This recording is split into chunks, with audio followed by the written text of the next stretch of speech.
এবার বলছি আমি সন্তানদের যে আপনারা ঘরে কীভাবে খাট পাতবেন সেটা বলছি। আপনার সন্তান যদি মানসিকভাবে সবল, শক্ত সামর্থ্য না হয়, অনেকেই হয় এরকম, খুব একটা শক্ত সামর্থ্য না, অল্পেই যদি তারা কোনো ব্যাপারে ঘাবড়ে যায়, কাত হয়ে যায়, মানে দুর্বলতা ভাব, ভয় পায়, হয়, ভীতু ভাবটা থাকে, তাহলে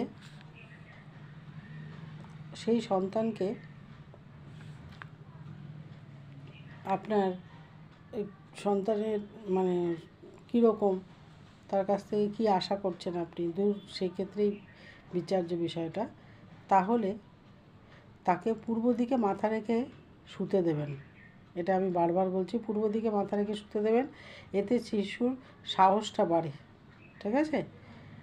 2 নম্বর বলছি যে সন্তানের কাছ থেকে যদি আপনি পড়াশোনা বা পরীক্ষার সাফল্য আশা করেন, তাহলে তাকে উত্তর পূর্ব দিকে মাথা রেখে শুতে দিন। উত্তর পূর্ব দিকে মাথা দিয়ে, এটা ফ্যাংশুই মতে, হ্যাঁ, এটা আমার কথা না, ফ্যাংশুই মতে এটা কথা, উত্তর পূর্ব দিকে মাথা রেখে শুতে বলবেন। আর এতে আপনার জ্ঞান লাভের যে স্পৃহা সেটা বাড়বে ও সে নতুন নতুন বিষয় জানার জন্য আগ্রহ প্রকাশ করবে। ঠিক আছে?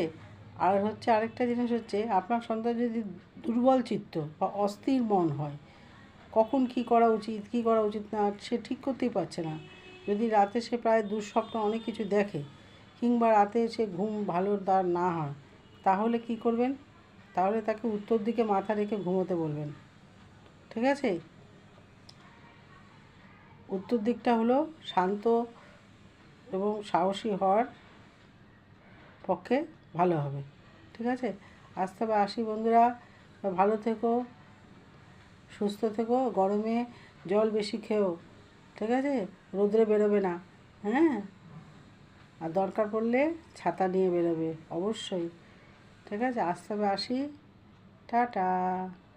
আমার চ্যানেলটি লাইক, শেয়ার, সাবস্ক্রাইব অবশ্যই করবেন, অবশ্যই করবেন, অবশ্যই করবেন।